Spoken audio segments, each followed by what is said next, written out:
Morning everyone, welcome back to my channel to a new blog. তো আজকে সকালে ব্রেকফাস্টে দেখো বানিয়েছিলাম পরোটা। সুরজিৎ খেতে চেয়েছিল আর সাথে করেছিলাম আলু ভাজা। ওই বললো যে পরোটার সাথে আলু ভাজা করো। তো এই যে পরোটা আলু ভাজা হয়ে গিয়েছে, এখন ওকে দিয়ে আসবো। তো চলো ওকে দিতে যাই। এই যে ওকে দিতে চলে এসেছে আর ম্যাক্সও চলে এসেছে সাথে সাথে। ঠিক আছে, মানে ওর তো থাকতেই হবে। তো যাই হোক, চলো একটু পরে দেখা করছি। Hello everyone, good afternoon. তো আজকে সকালের ব্রেকফাস্টে বানিয়েছিলাম পরোটা আর আলু পেঁয়াজ ভাজা। মানে সেটা শুধুমাত্র একদম আমার বরের আবদারে, ওই বলল যে পরোটা করো আর আলু পেঁয়াজ ভাজা করো, তো সেজন্যই করলাম। তো কারণ ও সেরকম একটা সবজি খেতে পছন্দ করে না, সব রকমের সবজিও খায় না, সেজন্য হচ্ছে ওটাই বললো আর আজকে ওটাই করলাম। আর দুপুরবেলা আজকে কি কি রান্না করেছি তোমাদের সাথে কিছু শেয়ার করিনি, তো পরে যখন দুপুরবেলায় খেতে বসবো তখন তোমাদেরকে দেখিয়ে দিব আজকে কি কি করেছি। আজকে একদম সিম্পলের মধ্যেই করেছি, তবে টেস্টি। বাই দ্য ওয়ে, এখন স্নান টান হয়ে গিয়েছে আর একটা কাজ করছিলাম ল্যাপটপে, তো এটা করে নিই। আর যখন খাওয়া দাওয়া করব তখন সবটা তোমাদের সাথে শেয়ার করব যে আজকে কি কি রান্না করেছি। তাড়াহুড়ো করে আজকে রান্নাটা করে ফেলেছি, মানে কি বলো তো, রান্নাটা তাড়াতাড়ি হয়ে গেলেই না একদিকে ভালো হয়, নয়তো তো বেশি একটা টাইম লাগলে একদমই ভালো লাগে না। তো যাই হোক, চলো কাজগুলো করে নিই, যখন লাঞ্চ করব তখন তোমাদের সাথে দেখা করছি। এই দেখো আজকে দুপুরের মেনুতে কি কি রয়েছে। ছিল হচ্ছে ভাত, ডাল, আলু উচ্ছে সেদ্ধ, একটা সবজি, আর এখানে সকালে আলু পেঁয়াজ ভাজা তো ছিলই, আর আমাদের জন্য করেছি এখানে দই পটল আর ডিমের ভুজিয়া। তো এগুলো দিয়েই আজকে খাওয়া দাওয়া করব। আর ঠাম্মারও ওদিকে নিরামিষটা দিয়ে দিয়েছি, এই যে আলু উচ্ছে সেদ্ধ দিয়েছিলাম। তো চলো খাওয়া দাওয়া করে তারপর দেখা করছি, তোমরা পুরোটা দেখতে থাকো, স্কিপ করো না। আজকে একটু গেছিলাম বাড়িতে, বৃষ্টি নেমেছিল প্রচণ্ড, এখন বাজে ওই 9টা, 9টার আগে এসেছি। এসে দেখো এখানে ঠাম্মার জন্য দুধটা বসিয়ে দিয়েছি, কারণ ঠাম্মা খাবে ওটস, আর আমাদের জন্য ভাত বেড়ে নিব। তো চলো, আর মা একটা জিনিস পাঠিয়েছে, ওটাও দেখাচ্ছি তোমাদের। এই দেখো রাত্রেবেলা তো আজকে খাবো ভাত আর দই পটল তো ছিলই, আর তার সাথে কিন্তু মা এখানে পাঠিয়েছে মাছের ঝোল। এটা এটা রয়েছে আর মাছের ঝোল। ঠিক আছে, তো দেখেই মনে হচ্ছে লোভনীয়, মানে টেস্টি টেস্টি হবে। তো চলো ডিনারটা করে নিই, তারপর তোমাদের সাথে দেখা করছি একটু পরে। তো দেখো কালকে আর তো কোনো ব্লগ করা হয়নি, আর আজকে সকাল সকাল বাজার চলে এসেছে। এখানে এনেছে বেগুন, কাঁচা লঙ্কা, তারপর কয়েকটা গালামাল জিনিসও লাগতো, যেরকম ডাল, তারপর হচ্ছে গিয়ে খেজুর, এসব কিছু জিনিস টুকিটাকি, গোটা গরম মশলা, কাজু কিশমিশ, এগুলো আর কি এনেছে। তো এই যে সব কিছু একটা একটা করে বের করে নিচ্ছি, আর সাথে আমি ওকে বলেছিলাম রাজমা আনতে, কারণ রাজমা অনেক দিন খাওয়া হয় না, সেই কারণে রাজমাটা আনতে বলেছিলাম। তো যাই হোক, রাজমাটা রান্না করব। আর এখানে সব কিছু তো রয়েইছে, এগুলোই। তো চলো, এগুলো তো এনেছে, আর আজকে সিম্পলের মধ্যেই কিছু একটা রান্না করব। কি কি রান্না করব চলো তোমাদেরকে সবটা দেখাচ্ছি। ফার্স্টে হচ্ছে এগুলোর মধ্যে কি রয়েছে সেগুলো আর কি আমি একটা একটা করে বের করে দেখছিলাম। আর সবজির মধ্যে ওই টমেটো এনেছে, লেবু এনেছে, বেগুন এনেছে, মিষ্টি কুমড়ো এনেছে, এগুলোই এনেছে। মেনলি দরকার ছিল যে আমসত্ত্ব এনেছে, মেনলি দরকার ছিল ডালগুলোর, কারণ ডালগুলো কোনোটাই ছিল না, তো সব রকমের ডাল নিয়ে এসেছে। এখানে রয়েছে মুগ ডাল, মুসুরির ডাল, তারপর হচ্ছে অড়হর ডাল, ছোলার ডাল, সব রকমের ডালই কিন্তু রয়েছে। আর এদিকে দেখো আমি এখানে বানিয়েছি রুটি আর বেগুন ভাজা সকালের আজকে ব্রেকফাস্টে। তো আজকে এটাই করেছি, রুটি বেগুন ভাজা। আর আজকে একদম সিম্পলের মধ্যেই কিছু একটা করব। আর সাথে এখানে এনেছে হচ্ছে মাছ। তো এখানে মাছের ঝোল হবে, ম্যাক্সের জন্য মাংস এনেছে, আবার ঠাম্মার জন্যও নিরামিষ রান্নাবান্না করতে হবে। তো চলো দেখা যাক কী কী রান্না করি। তো এখানে দেখো মাছগুলোকে ফ্রাই করে নিচ্ছি, আর আলু, তারপর সজনে ডাঁটা, টমেটো, আদা, এগুলো দিয়েই মানে সিম্পল করে একটা পাতলা ঝোল করব মাছের। এদিকে ম্যাক্সের মাংসটাও বসিয়ে দিয়েছি। এগুলো করে তারপরে দেখো আজকে নিরামিষ রান্নাবান্না করছি, আলু গাজর ভাজা, এদিকে ভাতটা বসিয়ে দিয়েছি।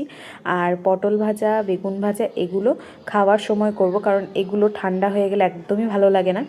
এগুলো হচ্ছে নিরামিষ রান্নাবান্না। তো এই দেখো ঠাম্মাকে দিয়েও দিয়েছি, আর সাথে পাঁপড়ও ভেজেছিলাম।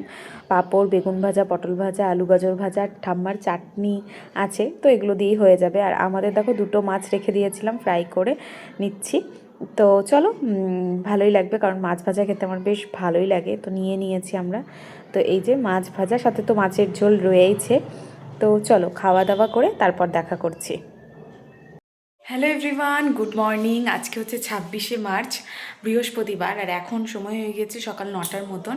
সকালবেলা দেখো রেডি হয়ে গিয়েছি, ঘুম থেকে উঠে ফ্রেশ হয়ে নিয়েছি, আর এখন যাচ্ছি হচ্ছে আজকে রয়েছে অষ্টমীর স্নান। তো আমি বেসিক্যালি অনেক বছর আগে করতাম যখন ছোট ছিলাম, এখন আর সেরকমভাবে করা হয় না আর যাওয়াও হয় না। তবে এই বছরটা যাব, আর ঠাম্মা প্রত্যেকবারই যায়, আগেরবারও গিয়েছিল। তো চলো যাব, আর ওদিক থেকে মা ওরাও আসবে। তো সবটা তোমাদের সাথে শেয়ার করব, পুরো ব্লগটা দেখতে থাকো, স্কিপ করো না, আশা করি ভালো লাগবে। চলো চলো যাই। তো এই দেখো আমরা এখন বেরিয়ে পড়লাম, আর আমাদের কিন্তু বাড়ির পাশেই হচ্ছে ঘাট, তবে তাও আমরা গাড়িতে করেই যাচ্ছি। আর ঠাম্মা যেহেতু স্নান করবে ব্যাগও নিয়ে নিয়েছে, তো চলো। তো এই যে, আর এখানেই যে শুধুমাত্র ঘাট রয়েছে সেটা কিন্তু না, আরও অনেক জায়গাতেই নদী রয়েছে, তো সেখানেও অনেকে যায়। তো খুব একটা বেশি যে ভিড় হয় সেটাও না, তবে আগে যখন আমরা ছোটোবেলায় আসতাম তখন কিন্তু বেশ ভিড় হতো। আর ছোটোবেলায় আমরা আরও অন্য অন্য জায়গাতেও যেতাম, মানে এক একবার এক এক জায়গাতেও গিয়েছি, মানে অনেক ছোটো থাকতে সেটা। তারপর বড় হওয়ার পরে কেন জানি না আমার ভালো লাগে না, সেই কারণে আর স্নানটা করা হয় না। তো আমাদের বাড়ির থেকেও কিন্তু সবাই আসে, মানে আমার মা ওরা ওরা প্রত্যেকবারই মোটামুটি স্নান করে। আমার দেখতে বেশ ভালোই লাগে, আর তবে কি বলো তো, আমার একটু জল টল এগুলোতে একটু ভয়ই লাগে, সেজন্য আরও আর ভালো লাগে না। তো এই দেখো মোটামুটি কিন্তু ভালোই ভিড় রয়েছে, আর এদিকে কিন্তু মেলার মতনও বসে। আর এখানে যেহেতু মন্দির রয়েছে, মন্দিরে কিন্তু পুজোও হয়, ঠিক আছে। বাসন্তী পুজো তো চলছে তোমরা জানো, আর অষ্টমী। এই যে দেখো এখানে এসে কিন্তু মা ওদের সাথেও দেখা হয়ে গিয়েছে, মা বলেছে আসবে, আর আমি জানি দেখা হবে। তো এই যে মা ওরা সবাই গেল আর কি স্নান করতে, মা জেঠি কাকি বৌদি, তারপর হচ্ছে শুনু, সবাই কিন্তু এসেছে, আর ওরা সবাই স্নান করছিল। সাথে আমার দিদি জিয়া ওরাও এসেছে, তবে ওরা স্নান করেনি, আমিও করিনি। তো এখানে কিন্তু ঠাকুরমশাই হচ্ছে মন্ত্র পড়ছিল, আর হচ্ছে ওরা ডুব দিচ্ছিল, মানে যেগুলো আর কি হয় সেগুলোই। আর সাথে ঠাম্মাও স্নান করবে, ওই দেখো ঠাম্মাকে আমি দেখাচ্ছি, একটু দূরে গিয়েছে, ঠাম্মাকে একটু ফোকাস করে দেখালাম। তো যাই হোক, সবাই মিলে স্নান টান করলো।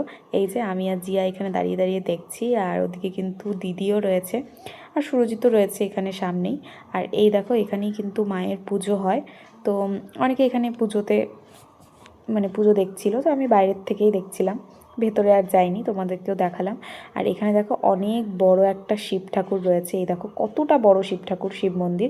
খুব একটা বেশি এখানে তো আসা হয় না এই মন্দিরগুলোতে, তো আসলে কিন্তু বেশ ভালোই লাগে। এখানেও কিন্তু অনেক কয়েকটা মন্দির রয়েছে, আর সামনে কিন্তু বড় একটা মাঠের মতন রয়েছে, মানে বেশ ভালো লাগে। আর এখানে কিন্তু আগে আমরা ছোটোবেলায় স্কুল থেকেও এখানে আসতাম, এই জায়গাটার কথা মনে পড়ে সিরিয়াসলি। আর এই দেখো আমরা একটু দোকানগুলো ঘুরতে এসেছি, মানে মেলার মধ্যে যে দোকানগুলো বসে আর কি, একটু দেখলাম আর কি। আগে না আরও অনেক বড় করে মেলাটা বসতো, এখন একটু কমই বসে, কারণ লোকজন যে খুব একটা বেশি আসে সেটাও না। আগে একদম এত ভিড় থাকতো, জাস্ট বলার মতো না। এখনও ভিড় রয়েছে, তবে অনেকটা কম। আর এখান থেকে না আমার যেটা সব থেকে বেশি নেওয়ার ইচ্ছে সেটা হচ্ছে মাটির জিনিসগুলো। তো সেটাই আর কি, সেই দোকানগুলোই দেখছিলাম। তো আশেপাশে রাস্তায় যেগুলো পড়ছিল সেগুলোও আর কি দেখছিলাম। তো চলো তোমাদেরকেও দেখাই আর কি যতটা পারছি। আর একদিকে আজকের ওয়েদারটা ভীষণই ভালো ছিল, রোদ ছিল, বৃষ্টি ছিল না। কালকেও বৃষ্টি ছিল, তবে আজকে ভালোই রোদ উঠেছিল। তবে এতটাই রোদ ছিল, মানে এখন না বেশ গরমও লাগছিল।